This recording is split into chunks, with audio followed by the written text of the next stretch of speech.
పశ్చిమ గోదావరి జిల్లా భీమవరంలో పీడీఎఫ్ ఎమ్మెల్సీ బొడ్రా గోపిమూర్తి ఇరుముడి సినిమాలో ప్రభుత్వ పాఠశాలలు ఉపాధ్యాయులను కించపరిచేలా సన్నివేశాలు ఉండటాన్ని ఖండించారు.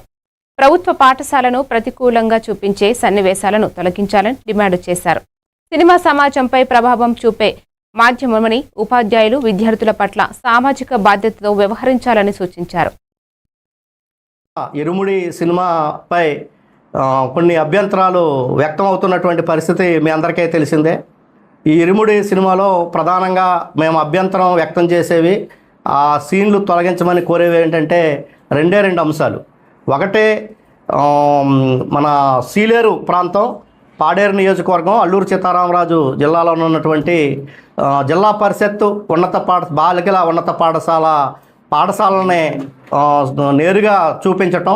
అంతేకాకుండా విద్యార్థుల్ని ప్రస్తుతం మన కూటమి ప్రభుత్వం ఏదైతే ఉందో, కూటమి ప్రభుత్వం ఇచ్చినటువంటి యూనిఫామ్తో ఆ పిల్లల్ని చూపించడానికి మేము తీవ్రంగా అభ్యంతరం వ్యక్తం చేస్తూ ఉన్నాం.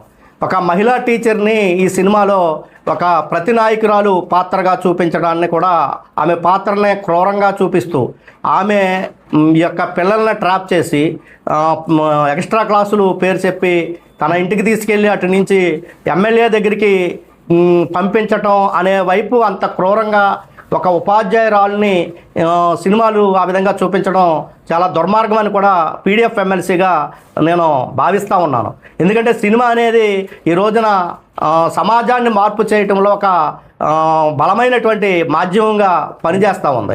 ఎందుకంటే గతంలో మనకున్నటువంటి హీరోలు ఏదైనా ఒక పాత్ర పోషిస్తున్నప్పుడు యువకులు ఆ పాత్రలో మేము కూడా పెద్ద అయిన తర్వాత అలాగా అవ్వాలని, అంటే ఒక పోలీసు ఆఫీసర్గా కానీ, లేదంటే లాయర్గా కానీ, లేదా డాక్టర్గా కానీ హీరో కనుక పాత్రలో ఉంటే యువకులు